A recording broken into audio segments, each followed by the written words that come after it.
Bonjour, je suis Omar Ndir, président du syndicat professionnel des entrepreneurs de BTP au Sénégal, affilié au CNP. Nous sommes venus aujourd'hui pour une prise de contact entre le syndicat professionnel des entrepreneurs du BTP du Sénégal et l'autorité de régulation. Nous sommes venus nous enquérir des nouveautés en termes de commande publique, en termes de passation de marché, mais également nous tenir informés de ce qui se prépare, car nous savons aujourd'hui que le paradigme dominant, c'est la souveraineté économique, c'est également le patriotisme économique. Et il était important pour nous de venir entendre le docteur Djité et toute son équipe nous parler de ce qui se fait aujourd'hui et de ce qui se prépare en matière de commande publique. Alors, à l'issue des échanges avec le Père Moustapha Djité et son équipe, est-ce que les incompréhensions, la méconnaissance de certaines dispositions, etc., est-ce que tout ce brouillard-là s'est dissipé? Alors, il n'y avait pas d'incompréhension, peut-être de la méconnaissance. Beaucoup de questions ont été abordées et nous avons eu on va dire, une levée d'incohérence, en tout cas de méconnaissance de certaines pratiques et de certains leviers techniques en matière de passation de marché. Nous avons évidemment la conclusion la plus évidente, c'est qu'il y a un réel besoin de formation. Et pour ça, nous allons organiser des formations en direction des collaborateurs des différentes sociétés de BTP au Sénégal. Et surtout, c'est un plaidoyer fort, c'est le mien, mais c'est également celui du docteur Djité, c'est d'adresser d'abord cette formation aux cadres dirigeants, aux DG, aux directeurs généraux, aux DGA, de manière à ce qu'ils puissent s'approprier eux-mêmes à la fois les mécanismes de passation de marché au niveau de la commande publique, mais également la subtilité des nouvelles offres, des nouveaux mécanismes en matière de PPP, de partenariat public-privé. Et justement, les partenariats public-privés, c'est un concept qui est revenu à plusieurs reprises dans vos échanges. Comment vous le trouvez? Est-ce qu'il vous rassure? Est-ce que cela ne va pas créer une grosse cassure, vous qui êtes plus habitué au marché public? Alors, nous n'avons absolument pas peur des PPP, bien au contraire, le secteur privé national sénégalais est en attente d'une plus grande implication.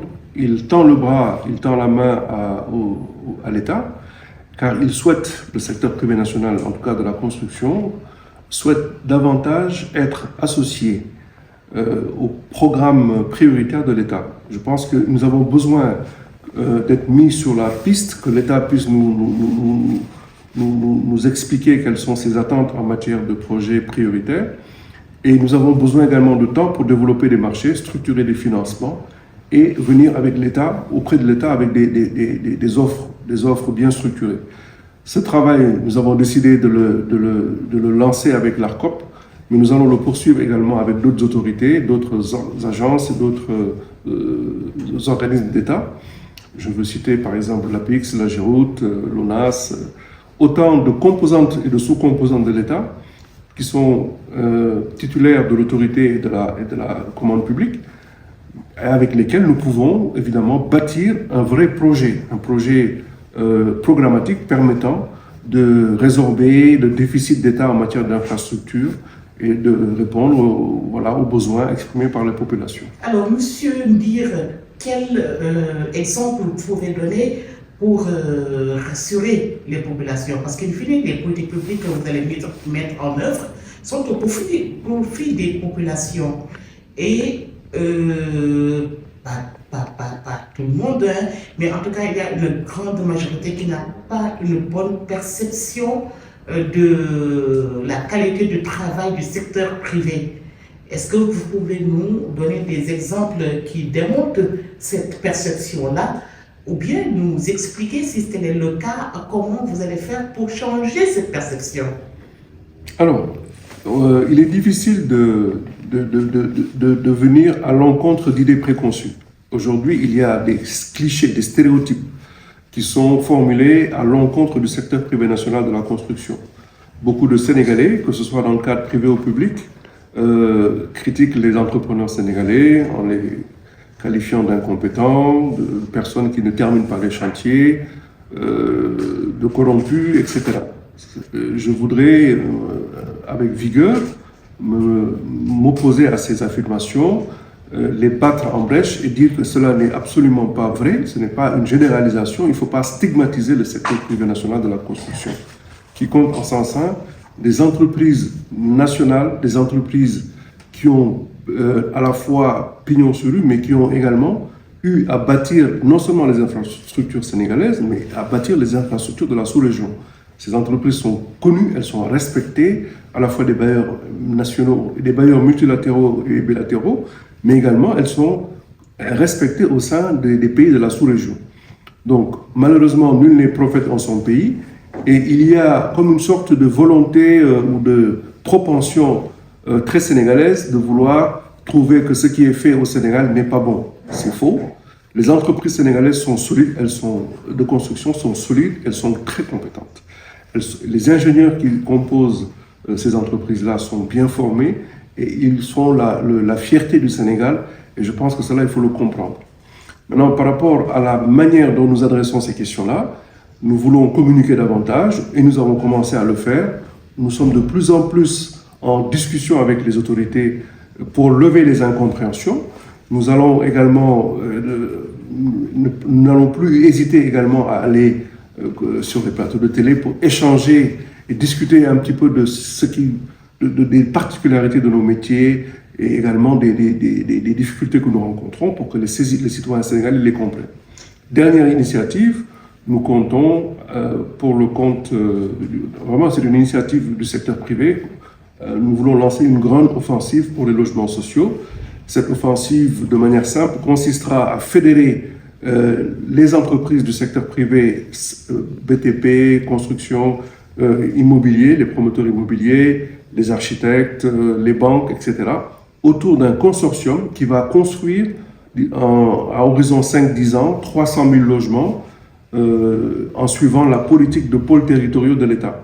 Donc ce sera une co-construction avec l'État. Nous avons déjà lancé cette main à l'endroit des autorités pour que nous puissions rapidement déployer ce programme avec l'État, mais également avec tous les partenaires à la coopération de l'État, sur le volet financement, sur le volet études, sur le volet réflexion.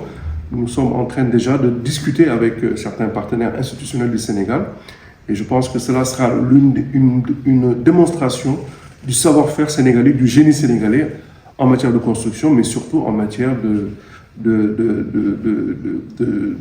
d'économie.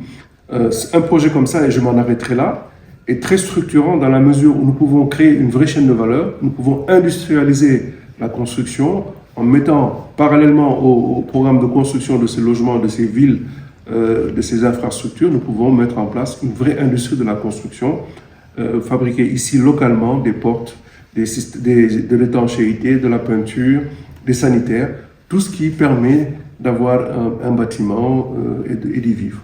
Alors la rencontre d'aujourd'hui est un pas dans un processus qui va vous conduire à beaucoup interférer avec la COP, notamment avec la vision du nouveau directeur général, le Dr Moustapha Djité, qui parle d'endogénéisation de la commande publique dans le cadre du renouveau de la commande publique.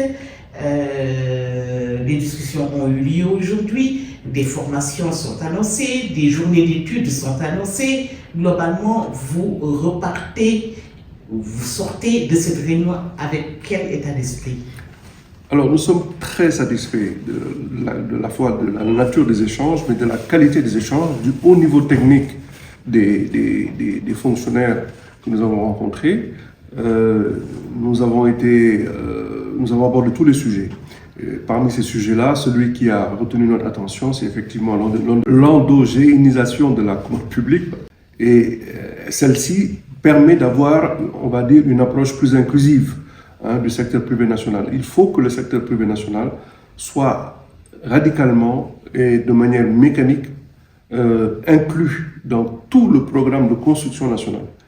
Nous avons eu, je le redis souvent hein, lors d'échanges et d'entretiens, le Sénégal a connu, le secteur privé national du BTP a connu 12 ans de disette. Nous avons eu faim parce qu'une grosse partie de la commande publique a été extravertie, elle a été donnée à des entreprises étrangères qui ont évidemment qui se sont fortifiées, qui ont cru, qui ont pu même être, on les a même aidés à aller dans d'autres pays africains, c'est ce qui est dommage, alors que ce travail de promotion des entreprises aurait dû être exclusivement fait à l'endroit des entreprises sénégalaises.